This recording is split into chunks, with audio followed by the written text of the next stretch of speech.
The Black Business Cowboy coming through as promised with how I do my budgets. Like I said, I'm a spreadsheet guy. Spent my entire collegiate and professional career as an engineer. More recently, the last 3 years, doing some other stuff. But I'm going to show you how to keep this thing simple and easy. So, what I've done is built a Google Sheet, a spreadsheet. Works the same in Excel, works the same in Google Sheets for how I do my budget. So, we're going to start out with the instructions. So, all we're going to do is only populate the data on the following sheets: fixed inflows, variable inflows, fixed outflows. Let me correct that. Typo. Variable outflows and initializing data. And then number two, only populate the cells highlighted in yellow. I'm going to correct that typo because why not? So let's get into it. I'm going to move this up just a hair. I'm going to hide that. All right, let's dive into it. So initializing data. We're going to look at the summary page first to make this make sense.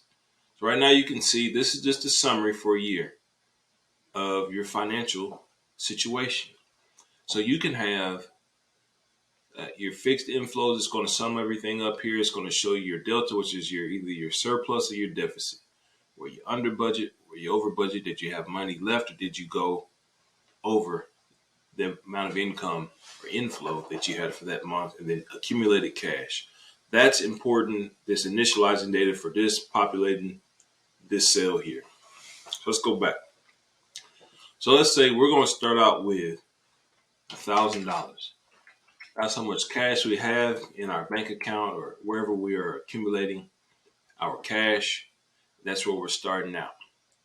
So we're going to jump right over back to the summary, and you'll see that here it populated this saying that we're starting out with an accumulation of $1,000. That's what we got. So we're going to start here with our fixed inflows. Again, only highlight stuff in yellow. So if we want to start in February 2023, look, all these months will just update for us the next 12 months. But I want to keep it at January 2023. Boom, we'll go right back. So for fixed inflows, this is income that you can count on. So we're going to start out with most people's most obvious source, which is a salary or wages. So we'll say our salary, that's what we got that we can count on. Let's say we make $5,000 a month. And we're going to send that right on across. So that's the solid income that we can count on. That's all we really have. So we'll leave that there. Other examples could be your wages, could be an annuity, could be a retainer, whatever income, a pension, retirement, money you can count on. The next one we're going to have is our variable inflows.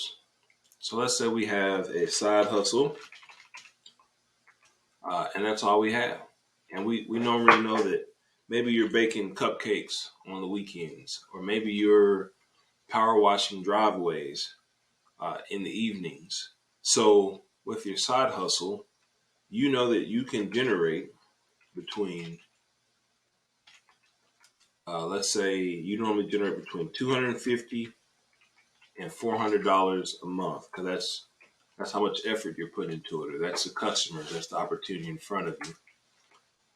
I'm using this ran between function just to make it easier for myself to get through this exercise. So we'll send that on over, and you can see it's going to give us a random number between 250 and 400, because that's about what it does.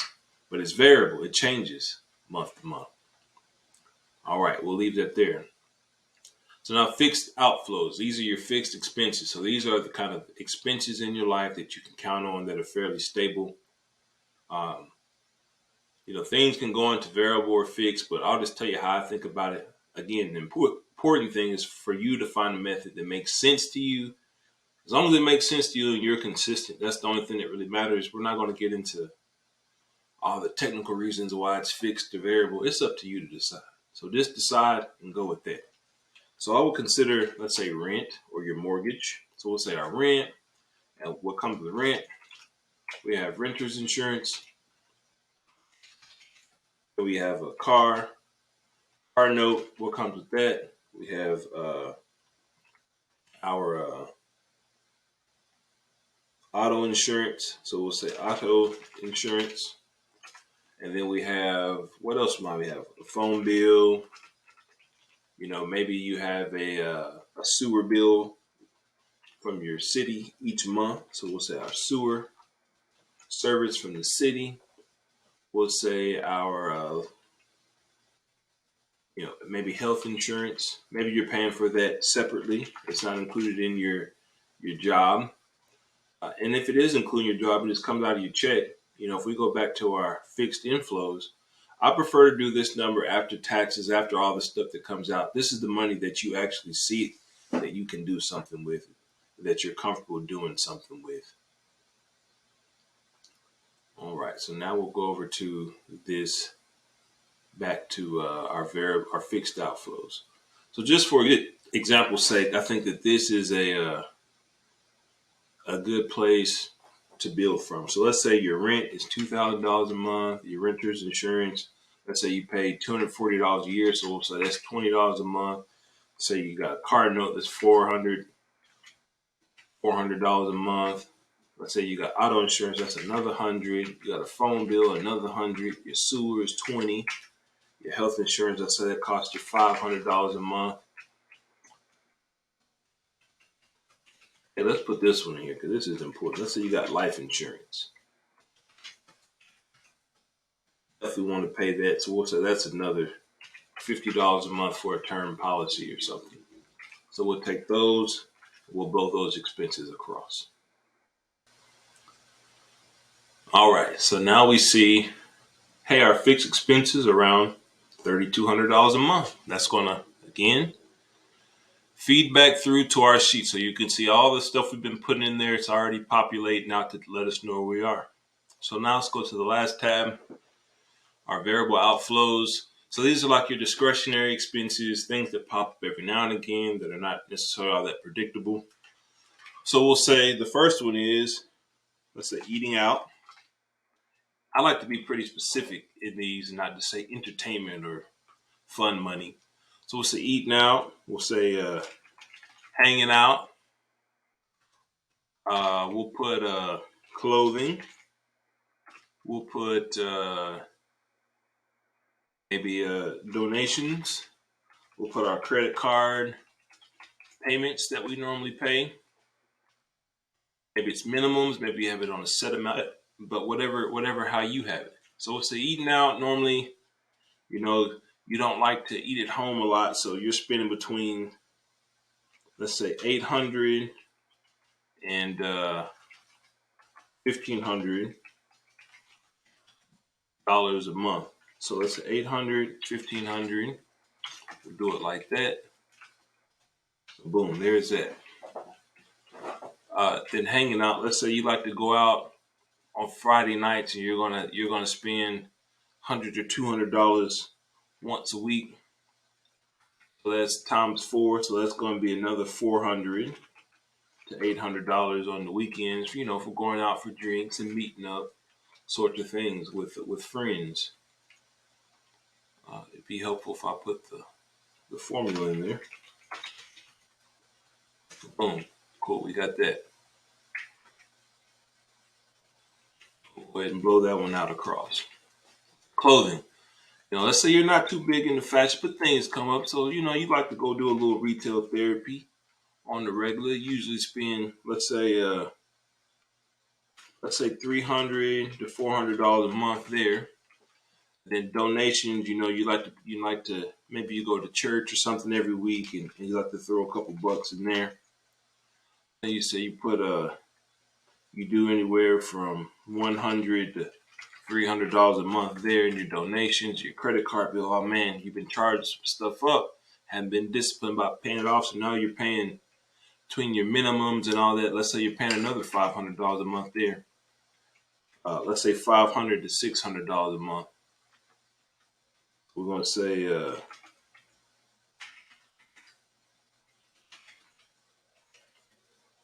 your balances are going to change, situations are going to change, this, that, and the third. So you're spending $500 to $600 a month just to maintain your debt. So let's do that. We're going to take these other expenses.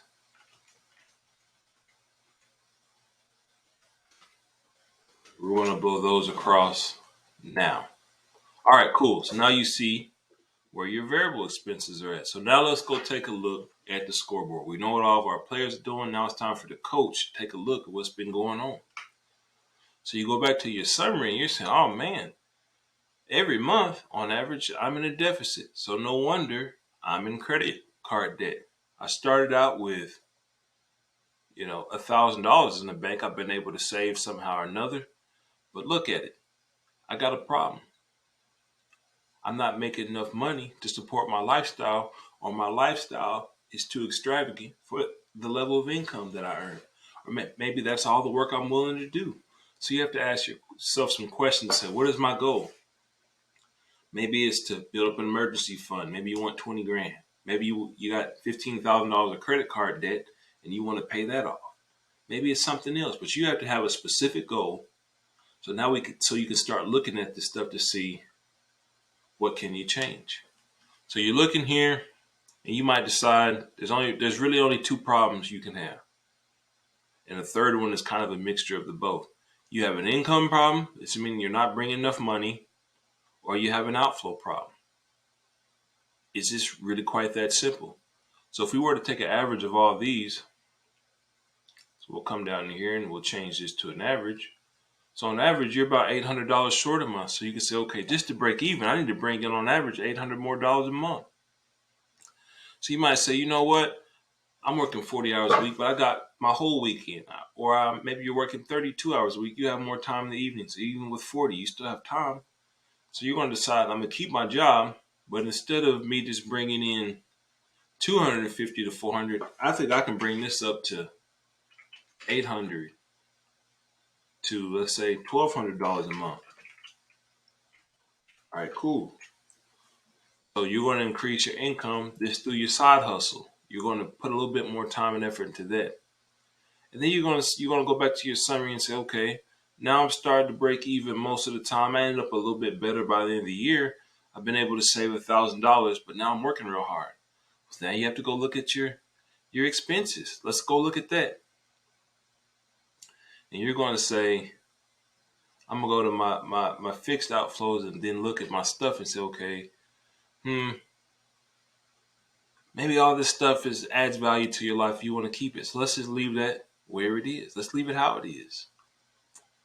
So let's go to our variable outflows. You say, you know what? I could do better about this eating out thing. I could eat more at home. So let's drop that down to $400, just to $500 a month. Let's say we're only going to go out maybe once per week instead of several days per week. Hanging out, I don't need to go out every weekend. I can just go out one weekend a month. I'll be cool for a while because I have things I need to do. So we're going to drop that down to just $100 to $200 a month. Let's take that across. And then you look at your clothing and you say, you know what? I already have plenty of clothes. But better yet, let's leave it because you like clothes and you like spending that $300 to $400. Well, you've already backed off so much on this other stuff. You can maintain that spending level. And then you have your donations. You want to keep that. You have your credit card. You want to keep that. And again, you have $15,000 of what you have going on with that. So let's go back to our summary to look at what we got going on now. Okay, we start with 1,000. Now we got 14,000, but we're still a little short. So then you say, okay, I've dialed in my expenses where I'd feel comfortable. So you can either dial them down some more, but if that's where you want to be, where you're happy, well, now you know you got to boil it down to an income problem. So now that you know it's an income problem, what you have to do is say, what am I going to do about it? So you say, you know what I want to do? Because I want to get this 15,000 taken care of. I've been at this job for 5 years. They're not really promoting me. They're not giving good raises. You're going to decide that in some point you got to fix that. So you're going to say, by April, I want to get me a job that's going to pay me $8,000 a month now. So boom, put that there. Send that on down. Go back to our summary. Okay, now we are cooking with something now. Go back to our summary, see boom, now those are updated. And now you're looking at, now you saved $40,000.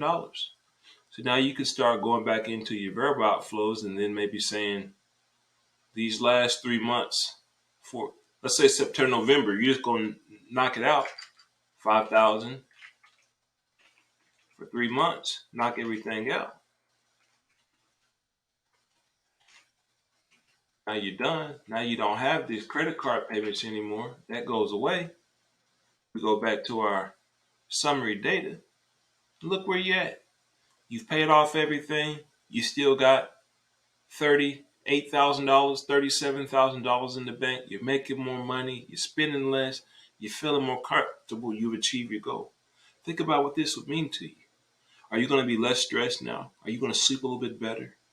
You're definitely going to feel better about the discipline. You're going to feel better because now you know that you can save money when you want to, but you can also make more money when you want to. But as you can see, doing a budget doesn't have to be complicated. It can be simple. Simple. If you, matter of fact, let me do one more thing. As you're going through the year, it's a good example each month, either at the beginning, let's say of March, or at the very last day of February, at the last week or whatever. Go in and update these things to make sure they really happen on each field. And that way, as you're punching the number, you can see if your number was below what you expected or above what you expected. And when you physically go in and type it, you're having to hold yourself accountable in that moment. And if you're, let's say you're coming in consistently lower on, let's say eating out, you really buckle down, you only spend 100, well, lower your goal down. Save the rest of that money. As you do it, you'll find those things that are actually important to you because you'll find yourself not really missing things because you've been doing without them anyway. You don't care about it. Maybe you're putting more time towards your side hustle, towards improving your career path. So, go back and actually put in the real results for that month as the year goes on. This is giving you a plan and a way to report what's going on, a way to keep the score. So that way you can achieve the goals that you have set out for yourself. And I know these numbers are moving. That's because I have random numbers in there. And every time you move a cell, it updates information. But anyway, this has been budgeting. It's simple. If you like this tool, I'm going to make it available for purchase. There'll either be a link with this video or some other mechanism through which I will offer this tool to you to purchase. I will also offer an opportunity for you to work with me as an accountability partner. So maybe you want me to help you fill out this form for this one time. Maybe you'd like to meet with me monthly to go over your spending and see what I see in your spending habits, to see what I think about how you can improve upon. It's always a lot easier to get things done when you have an accountability partner. If it's not me, hey, I'm not upset about that. You need to work with someone that you can trust, someone whose opinion you can trust, and that you can trust them to be frank and candid with you about your behavior if this is something you actually want to change. Well, I appreciate all your time watching this video. Again, if you like this tool, it'll be available to you to purchase. And also let me know what more can I show you. The next class I think I'm going to do is going to be on the basics of writing a business plan, business planning. I think that's a good topic people have asked me about a lot in the past. And I want to make that available to you, how I think about it and how I do it as well. Well, you have a great day. It's been the Black Business Cowboy. Follow me on all social media, Instagram, TikTok, and YouTube at the Black Business Cowboy. Have a good one.